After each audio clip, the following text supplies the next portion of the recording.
Ito po ang Bodega 4, Cargo Hold number 4. Ito po yung entrance papunta po sa loob ng Cargo Hold. Ayan.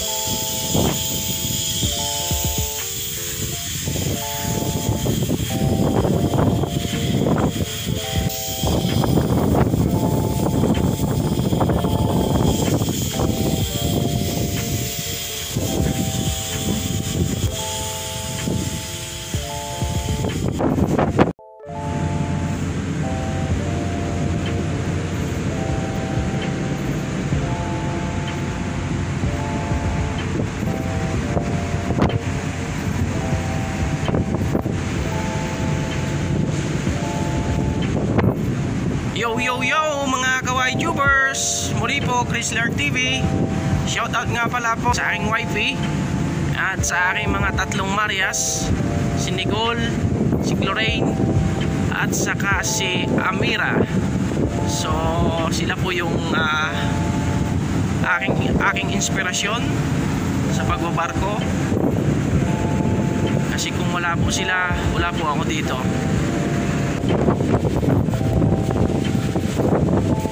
Yung ilalim ng hatch cover.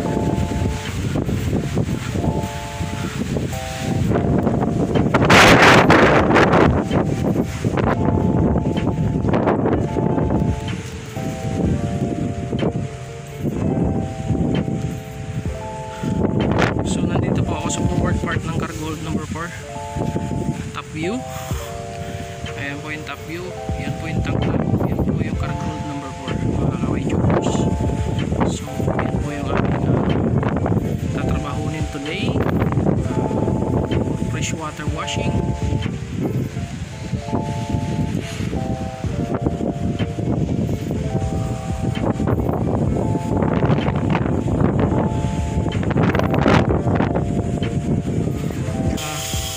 Bababa po ako ng Cargo Hold number 4.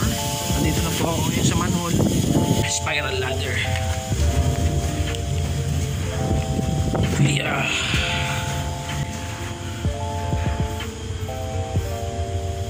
Ayan.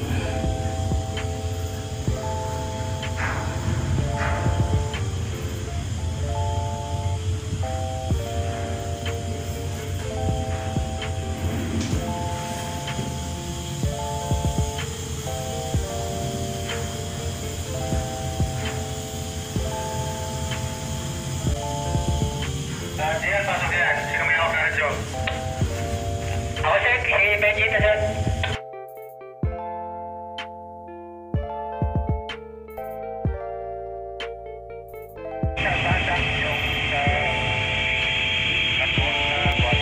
So ayun mga kawaii tubers, nandito po ngayon ako sa spiral ladder ng Cargo. What? Dito ako.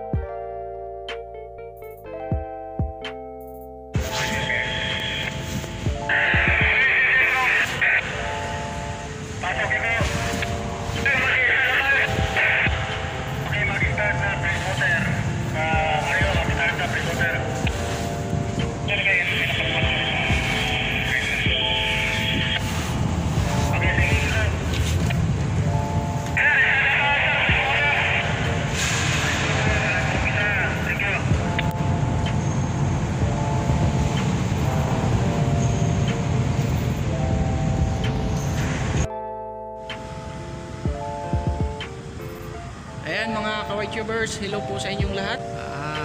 Nandito po ako ngayon sa Cargo Hold number 4. Ang gagawin po namin ngayon is mag-pre-fresh water washing sa buong bodega. Ayan, buong bodega po. Ayan. So ayan mga kawaii tubers, yan po yung gagawin namin ngayon. Hahanlawan po siya ng fresh water washing para ang mga alat or asin-asin is matanggal. Yung mga nag-a-accumulate na asin, matanggal po siya at hindi po siya kalawangin. Yan po yung gagawin po namin ngayon, fresh water washing. And then after fresh water washing, ito naman po tank top ang hahanlawan po namin ng fresh water. Yan po yung tank top, no? Yan po yung tank top. Yan yung tinatay, yung pwesto ko po yan. Yan. Okay, mga kaway tubers, ito na po yung pinakahuling procedure namin na gagawin. Fresh water washing, and then after fresh water washing, ang susunod po namin gagawin is dry up. So pagka dry up, final inspection, and then ready to receive the cargo after completed and pass the inspection po.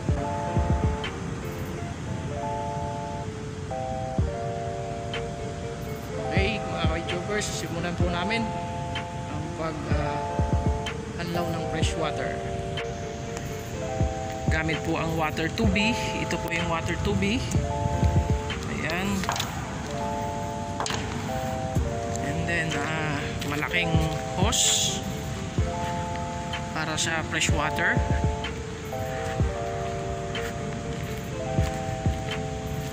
So dyan po ikakabit yung water tubig.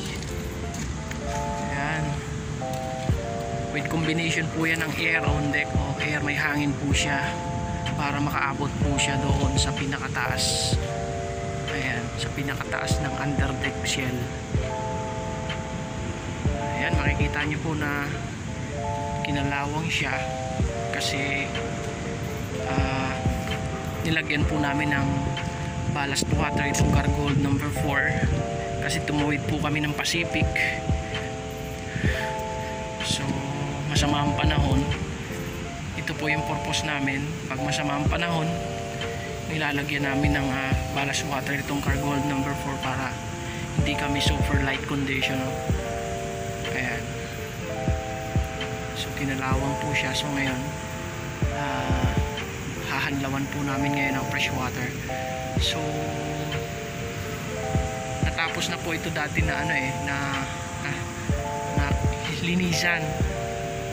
Natapos na siyang i-fresh water washing, kaso nagkaroon ng nabago yung biyahe namin. Na divert kami dito sa America, Mobile, USA, from Kushiro, Japan. Dapat ang schedule po ng loading namin is Vancouver, Canada, Grange, kaso na divert kaya nagkaroon ng problema.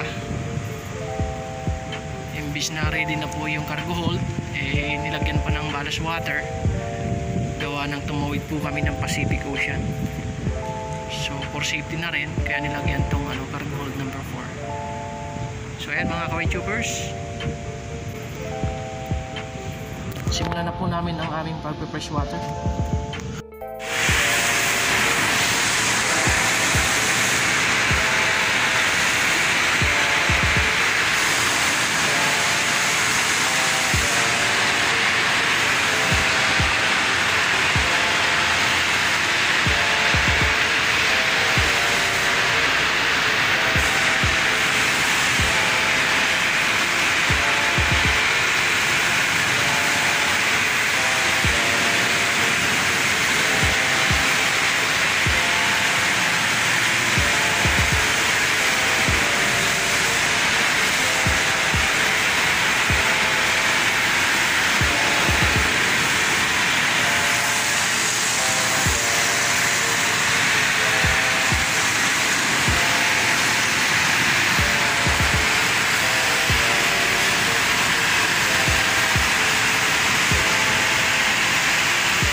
sobra po ang preparation namin kasi meron po kami inspection, right ship inspection.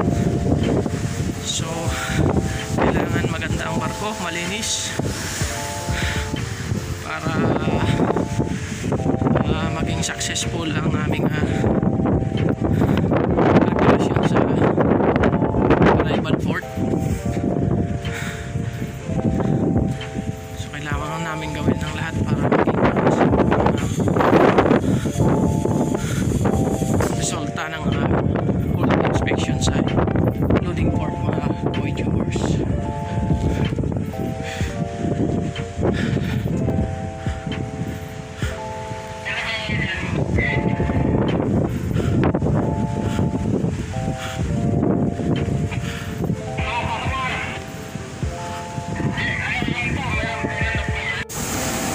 So ayan mga Kawai Tubers, yan na po yung completed ng cargo hold freshwater washing. So ang susunod naman po nitong gagawin namin is touch up paint. After touch up paint, mag-a-apply po kami ng chemical hold barriers sa cargo holds.